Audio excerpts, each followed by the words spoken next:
Kuringana na riboti irekereirio ni gikundi kia Amnesty International igi wagarari wa ihoto cia umundu guku bururi-ini ya mwaka wa 2024, gikundi giki kiugite thirikari ni kirukite hari kuhuthira hinya makiria niguo kuguoyohia ng'ethaniri ayo makiria mbeũ njithi aria matabanirie mirurungano ya kuregana na watho wa kigina wa mwaka muthiru.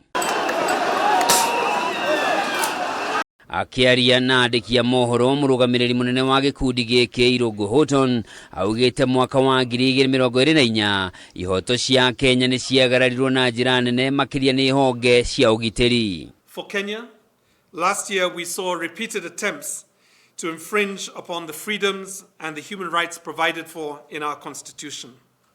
These included the right to protest, freedom of expression, access to housing, access to health, and the protection from state violence.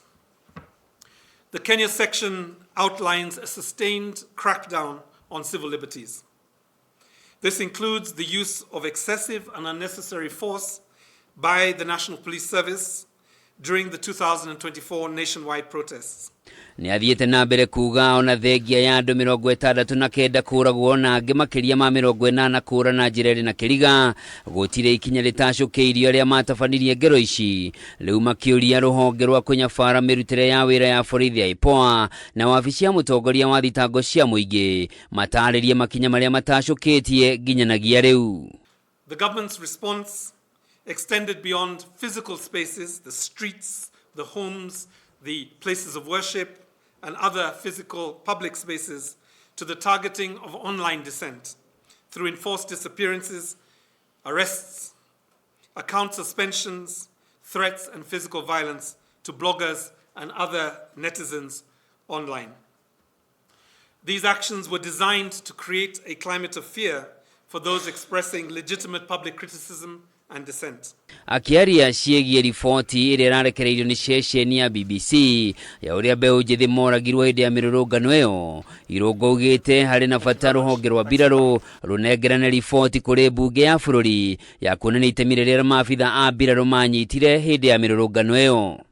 We now demand and join several other organizations to demand that the National Police Service and the Kenya Defence Forces act and publicly state the actions that they are taking with regards to the findings of Blood Parliament, the BBC documentary that identifies 2 state security officers suspected to have killed Erickson Mutisia, David Shege, and Eric Shieni, among others. Okaida-ini okau mwaria wa thirikari Isaac Mwaura ni atianeirie ripoti ya BBC. Lakini shida ni kwamba hawakuchukua mtizamo wa serikali. Ukiangalia katika ile video hata Mheshimiwa Rais hakupewa nafasi ya kuzungumza vizuri.